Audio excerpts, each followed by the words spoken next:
শুভ সকাল বন্ধুরা, কেমন আছো তোমরা সবাই? আশা করি সবাই খুব ভালো আছো, আমিও ভালো আছি।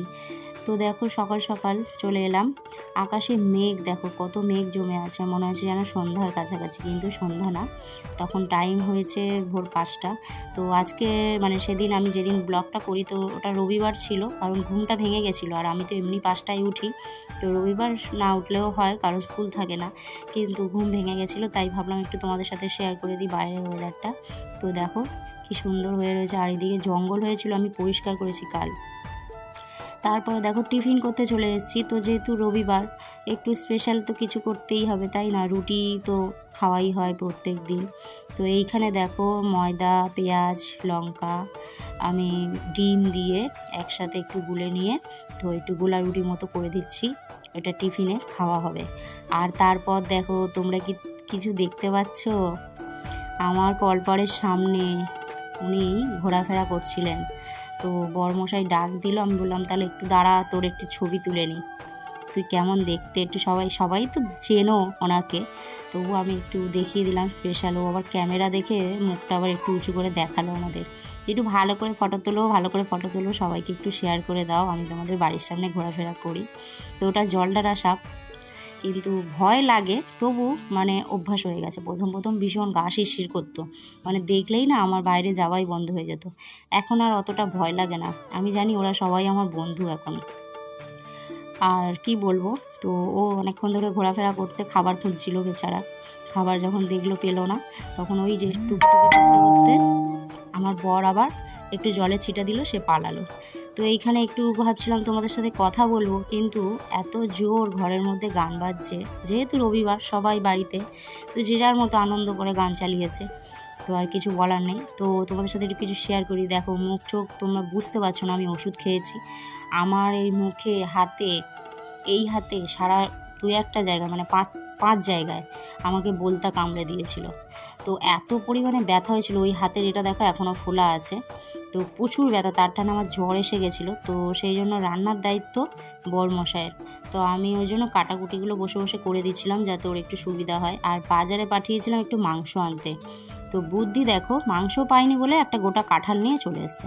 তো ফ্রিজে আমার কিছুটা মাংস ছিল, ওই অল্প করে রান্না হচ্ছে। আমি বললাম ওটাই কম বেশি মিলিয়ে দুবেলা হয়ে যাবে, আর কিছু করার নেই, আলু দিয়ে বাড়িয়ে দিয়েছি। তো রান্না করছে আজকের, আর আমি ভিডিও করছি, তোমাদের সাথে শেয়ার করছি।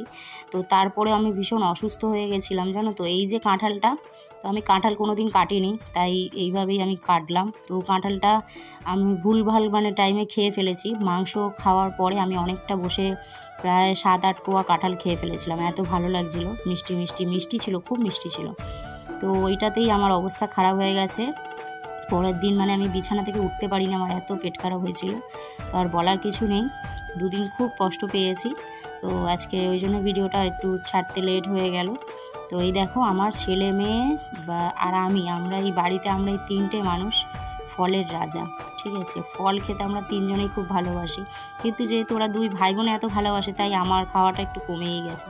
তারপর ওদেরকে বললাম একটা একটা করে বাটি নিয়ে একটু ওই বাড়ি পাশের বাড়ি একটু দিই, কারণ নিয়ে এসছে যখন একটা নতুন জিনিস, তো সবাইকে দিয়ে খাওয়াই ভালো।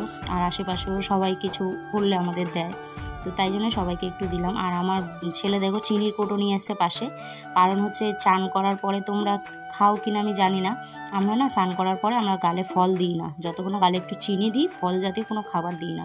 আমার মা দিদারা বলে, এইভাবেই আমি শুনে বড় হয়েছি, যে স্নান করার পর গালে একটু চিনি বা একটু বিস্কুট গালে দিয়ে তারপরে ফল খাওয়া উচিত, নাহলে এইটা শুনেছিলাম এটা। তো কিছুটা হলেও সত্যি, আমি এটা মানি, এটা হয়েছে। আর হয়েছে বলতে আমার জীবনে হয়নি, তবে আমার বোনের সাথে হয়েছিল। প্রথম বাচ্চা নাকি থাকে না স্নান করে উঠে ফল খেলে, তো এটা সত্যি না মিথ্যে, অনেকে মানো না, সেটা পরের কথা। তো এই দেখো এইখানে ওই যে বোলতার কামড়টা খেয়েছিলাম এই গাছে ফুল পাড়তে গিয়ে, ওই যে জবা ফুল দেখতে পাচ্ছ, তো বোলতা ওখানে বাসা বেঁধেছে।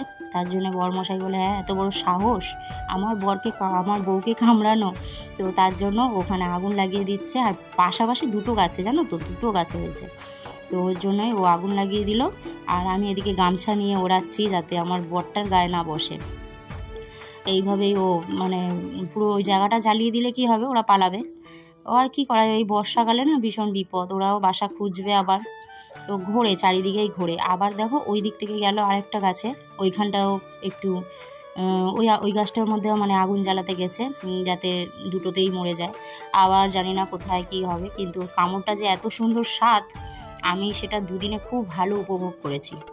ঠিক আছে, এত যন্ত্রণা, তবু আমার পিসি শাশুড়ি এসে, আমি এটা জানতাম না, আমার পিসি শাশুড়ি এসে ভলিনি দিয়েছিল। ঠিক আছে, ভলিনির যে ক্রিম, ওই ক্রিম সঙ্গে সঙ্গে লাগিয়ে দিতেন, আমার ব্যথাটা অনেকটা কমেছে, অনেক যন্ত্রণাটা কমেছে। তারপর তোমরা অনেকেই চেনো সুতপা লাইফস্টাইল ব্লগ, ও তো আমার একদম বোন। তো ও আমাকে বললো স্বপ্নাদি একটু পেঁয়াজ লাগাও, আর ওলের ডাঁটা থাকলে তো খুবই ভালো। তো ওল তো আমার বাড়ির সামনে ছিল না, তো পেঁয়াজ লাগিয়েছিলাম, পেঁয়াজ কেটে পাতলা পাতলা করে ওটার মধ্যে ঘষেছিলাম। তারপরে আমার এক শুভ ভাই আছে, সেই ভাই বললো অ্যালোভেরা লাগাও, তো সেটাও লাগিয়েছি। তো মোটামুটি ব্যথাটায় অনেকটাই আরাম পেয়েছি। তারপরে আর কি বলবো বন্ধুরা, মানে আমি আর ক্যামেরা অন করতে পারিনি, মানে সন্ধ্যার পর থেকে না আমার হঠাৎ ওই পেটের গন্ডগোল শুরু হয়ে যায়। তো সেই জন্য এই যে ছেলে মেয়ে খাচ্ছে এই অবধি আমি ভিডিওটা কমপ্লিট করেছিলাম। তারপর আমি আর ক্যামেরা অন করিনি, আর কিছু তোমাদের সাথে শেয়ার করা হয়নি। তো এই যে দেখে নাও, মাংস রান্না হয়েছে আর লাউ শাক হয়েছিল। তো দুজনে ওরা বসে খাচ্ছে। আর আমার মেয়ে এখন বড়ই হয়ে গেছে, বলে মা আলাদা দাও। তো ওকে আমি চেষ্টা করি যাতে আলাদা খাওয়ার অভ্যাসটা করলে তো একটু সুবিধাই হয়। তো পারে না, একটু গায়ে ফায়ে লাগায়, তবু মাখিয়ে দিলে এই যে একটু একটু করে তুলে তুলে খেতে থাকে। তো আর কি বলবো, এই যে ছোট্ট একটা ব্লগ তোমাদের সাথে শেয়ার করলাম। কেমন লাগলো অবশ্যই একটু কমেন্ট করে জানাবে, আর ভালো লাগলে আমার চ্যানেলটাকে সাবস্ক্রাইব করে দিয়ে আমার পাশে থাকবে। আমিও সবার পাশে আছি। তো আর কি বলবো, আজকের মতো সবাইকে টাটা, আবার আসবো নতুন একটা ব্লগ নিয়ে।